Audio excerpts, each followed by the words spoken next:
ओम नमो भगवते वासुदेवाय। भगवान श्री कृष्ण को युधिष्ठिर ने गांधारी के पास किस डर से डरकर पहले भेजा था, ये एक सच्ची कहानी है, अति उत्तम प्रसंग है।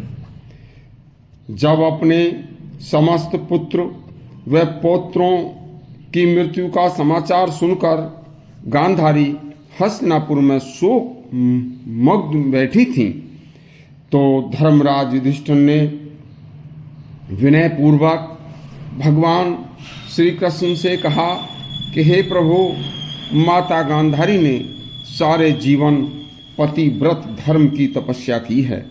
उनके समान पतिव्रता तपस्विनी व इस तरह की तपस्या में तपी हुई स्त्री कोई मुश्किल ही मिलेगी। हे प्रभु, हमारे उनके सामने पहुंचने पर यदि हम पांडव उनके समक्ष पहले पहुंच गए तो उनकी क्रोधाग्नि में दग्ध माता गांधारी ने यदि अपनी आंखों की पट्टी को खोलकर हमारी तरफ क्रोध से भरी आंखों से देख लिया तो हे केशव, हम पांचों भाई वहीं भस्म हो जाएंगे। उनकी तपस्या का इतना प्रबल प्रभाव है, यह मुझे पता है। इसलिए हे प्रभु, आप ही संसार के नियंता हो। उस माता तपस्विनी को कैसे पहले आप ही शांत कर सकते हैं। आपके बिना संसार में कोई भी माता गांधारी के क्रोध को शांत करने वाला नहीं है। यह सुनकर स्वयं भगवान श्री कृष्ण ने पहले हस्तिनापुर पहुंचकर धृतराष्ट्र से मिलकर और धृतराष्ट्र के पैर पकड़कर बहुत ही करुण रूप से रुदन किया, रोए थे तथा उनकी आंखों से बरसे हुए आंसुओं से धृतराष्ट्र के पैर भीग गए थे। इधर फूट फूट कर रोते हुए पास में बैठी गांधारी के भी पैर पकड़कर भगवान श्री कृष्ण ने आंसू बहाए थे। फिर विधिवत आंसू धोकर धृतराष्ट्र से कहा, हे भारत, आप वृद्ध हैं, इसलिए आप काल के द्वारा जो घटित हो रहा है वह किसी से छिपा नहीं है। पांडवों ने हमेशा आपकी इच्छा के अनुसार बर्ताव किया था और कुल का नाश होने से बचाने का भी उन्होंने भरसक प्रयास किया था।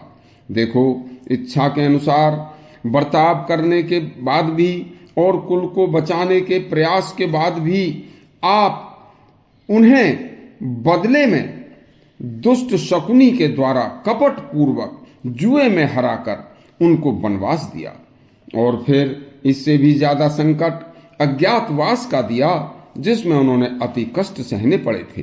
हे भारत, युद्ध छिड़ने से पहले भी मैं स्वयं आपकी सेवा में उपस्थित हुआ था।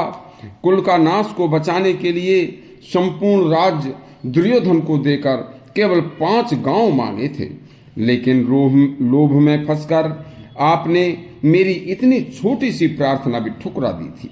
हे भारत, सिर्फ आपके इस अपराध से संसार के संपूर्ण क्षत्रियों का संहार हो गया है। आपने अपने पिता में भीष्म व विदुर व द्रोणाचार्य का भी कहना नहीं माना। युद्ध के आखिरी क्षण तक पांडव संधि के लिए व्याकुल रहे, लेकिन महाराज, आपका पुत्र व शकुनी आप नहीं माने। महाराज, आप कृपा करके 5 पांडवों पर दोषारोपण मत कीजिए।